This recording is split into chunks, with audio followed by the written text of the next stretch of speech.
గంగా వాళ్ళ ఇంటికైతే చెంగయ్య వస్తాడు. చెంగయ్య రావడం చూసిన అంజమ్మ లోపలికి రండి అని పిలుస్తుంది. నమస్తే అని చెప్పనైతే ఇంట్లోకి వస్తాడు. అక్కడ గంగా వాళ్ళ నాన్న వాళ్ళందరూ ఉంటారు.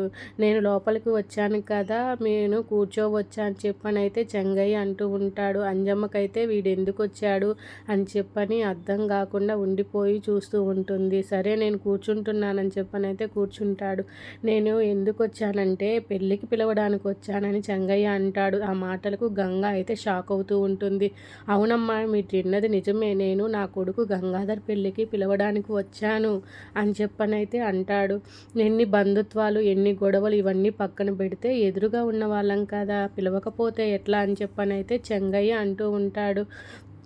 ఆ మాటలకు గంగ వాళ్ళ అమ్మ అయితే షాక్ అయిపోయి చూస్తూ ఉంటుంది. నేను ఆఫీస్కి వెళ్ళి పిలవచ్చు, ఆఫీస్కి వెళ్ళి పిలిస్తే తనకొక్కదానికే తెలుస్తుంది, మీరు ఎలా వస్తారు, అందుకే మిమ్మల్ని ఇంటికి వచ్చి పెళ్లి కార్డు ఇవ్వాలనే వచ్చానని చెప్పనైతే అంటూ ఉంటాడు. ఆ మాటలకు గంగ వాళ్ళ అమ్మ అయితే వీడు పెళ్ళికి పిలవడానికి వచ్చాడా, వీడి సంగతి ఇలా కాదు చెబుతానుండని చెప్పనైతే లోపలికి వెళ్తుంది.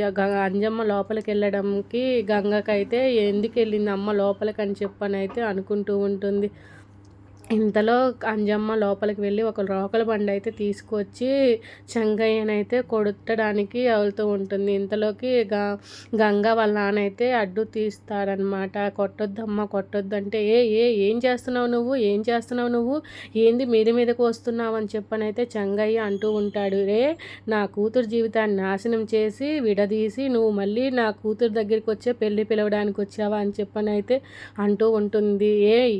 చంపకు, నేను పోలీస్ కేసు పెడతానంటే నువ్వేంద్రా పోలీస్ కేసు పెట్టేది, నిన్ను చంపి నేనే జైలుకి వెళ్తానని చెప్పనైతే అంటూ ఉంటుంది.